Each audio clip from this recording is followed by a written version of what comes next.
Whenever I'm thinking about what show we should cover, I'm thinking, what's something that I don't think anybody may remember, but something that I loved and maybe should have a little bit more love. This time, it's Dark Angel.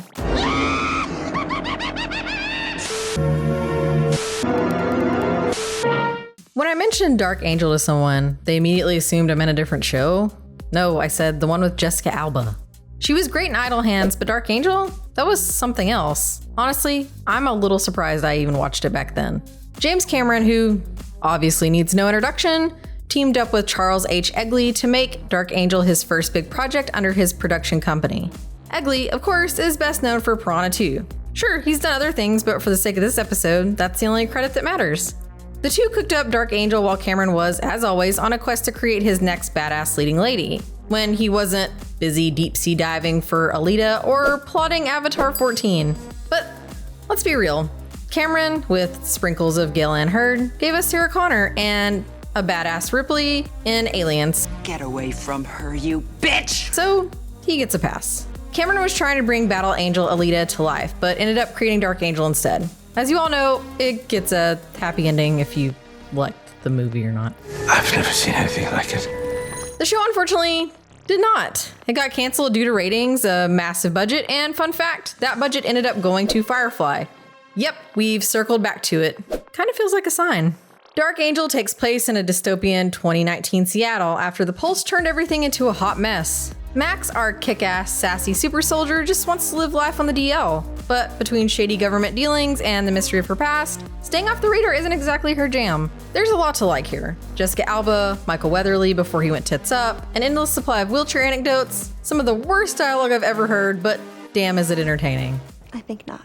So what's for dinner? You gonna feed me, or are you gonna just sit there? You know, you were much sweeter when you weren't feeling well. The bitch is back. I will not be discussing any cat DNA episodes. No, I will, because they're some of the most amusing. Hey, Max, right? Normal! I need to take a personal day! Can we do a montage of Logan sitting in a window when it's raining? And we can do Everybody Hurts in the background, because that seems to happen a lot. 'Cause everybody hurts. And now for our episodes. Pilot, Season 1, Episodes 1 and 2. This is the best episode of the entire series. If you think otherwise, you're wrong. It sets the tone for everything that follows, and it does it beautifully. I never even noticed it was longer than the rest, I just wanted it to keep going. It reminded me exactly why I watched it in the first place. We get real insight into the characters, their motives, and with 2 episodes to work with, it actually has time to breathe a little bit. Honestly, we needed more episodes written by Cameron and Egley, but Cameron had bigger fish to fry, obviously. We learned a solid chunk about Max's Manicore past, her dynamic with Logan is set up and surprisingly really works here, and her semi-inner circle at Jam Pony starts taking shape. If anything, what disappoints me is how strong Max and Logan are here, only for that chemistry to kind of start fading and breaking down a little bit later. Logan especially loses his edge, and Max, she starts shifting into early Buffy the Vampire Slayer mode, but like the 92 movie version and not in a good way. They both could have kept a little more mystery. And maybe, just maybe, we don't stick Logan in a wheelchair so fast, or at all. It's like when I listen to the Dawson's Creek soundtrack, just let me fix a lot of it. I don't wanna wait. Oh, and Jessica Alba, ridiculously good right out of the gate. Also, don't kill me with the Dawson's Creek thing, okay? I was a teenager. Blah blah, woof woof, Season 1, Episode 9. Episodes 7, 8, and 9 were ridiculously hard to choose from.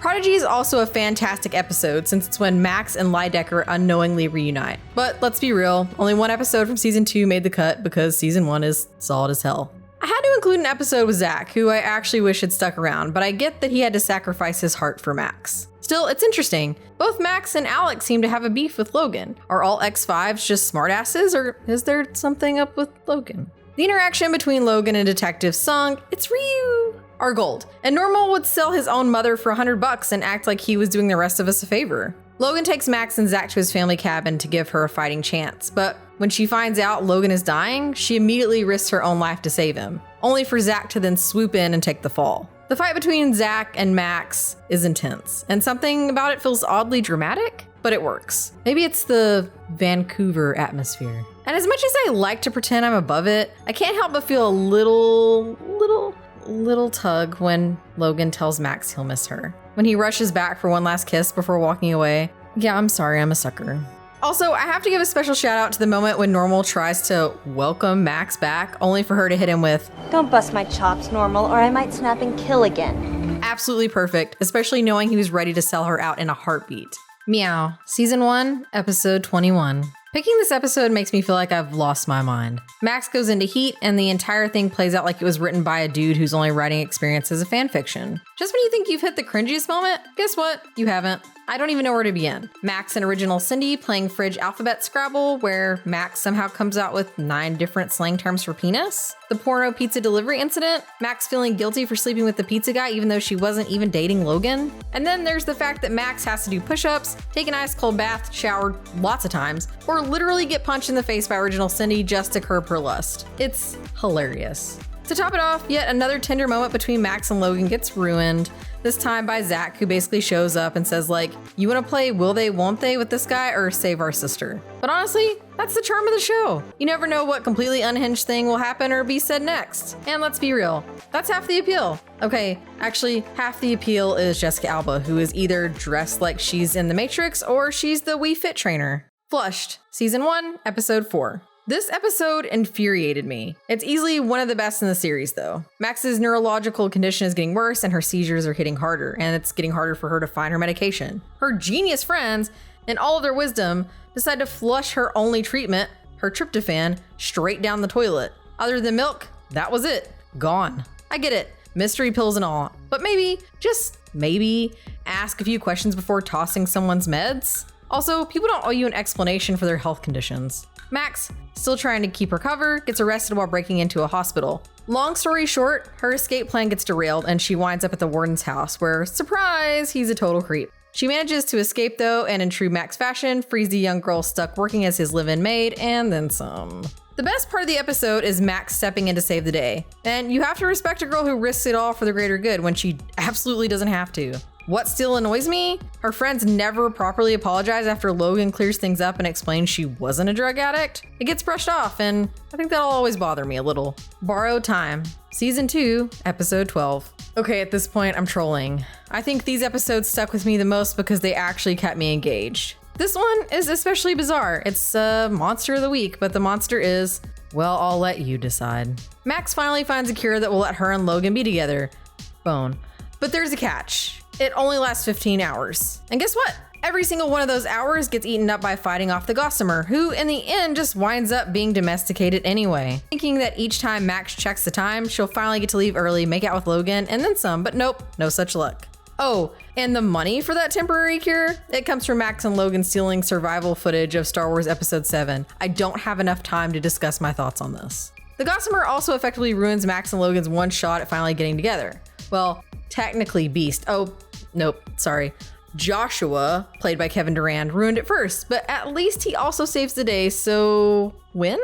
And just when the final alarm goes off and you think Max might actually get something out of this, Logan kisses her and then bails. But before he leaves, he tells her that he loves her for the first time. And Max, she doesn't say it back, but at least not until after he's already taken off. Jensen Ackles is great in this, as he is in everything, and I really wish they had brought him in sooner. Also, let's give some credit where it's due. The monster is obviously just a guy running around in a costume, but hey, at least it's practical. So, where is it now?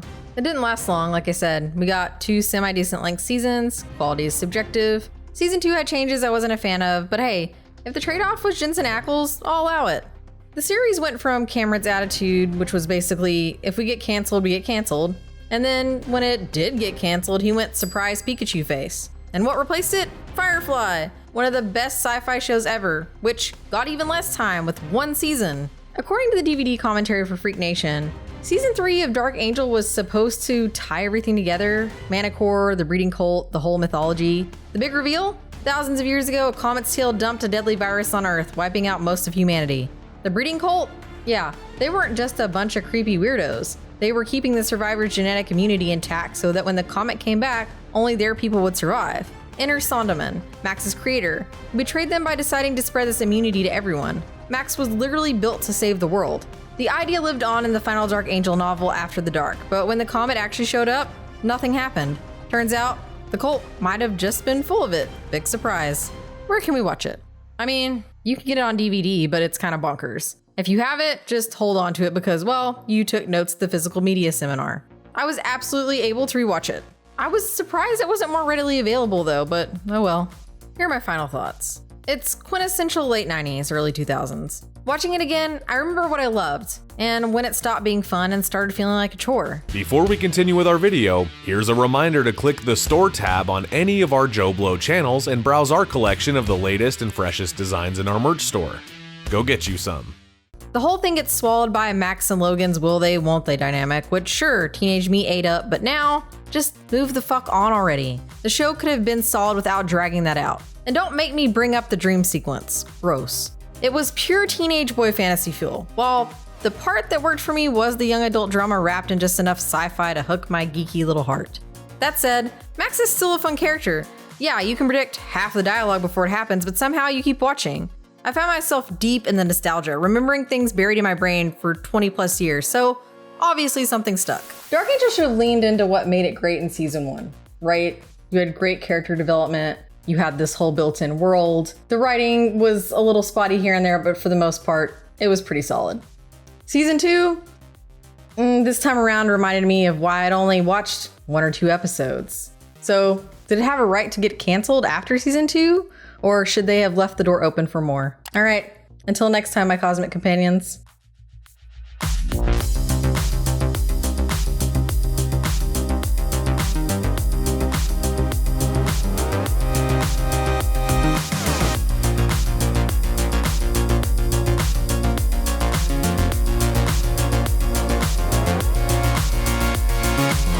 Thank you for clicking on our video, everybody. If you like what you saw here, please make sure you like the video and subscribe and share with your friends who like this sort of content. JoBlo was created by movie fans for movie fans, and we appreciate your support.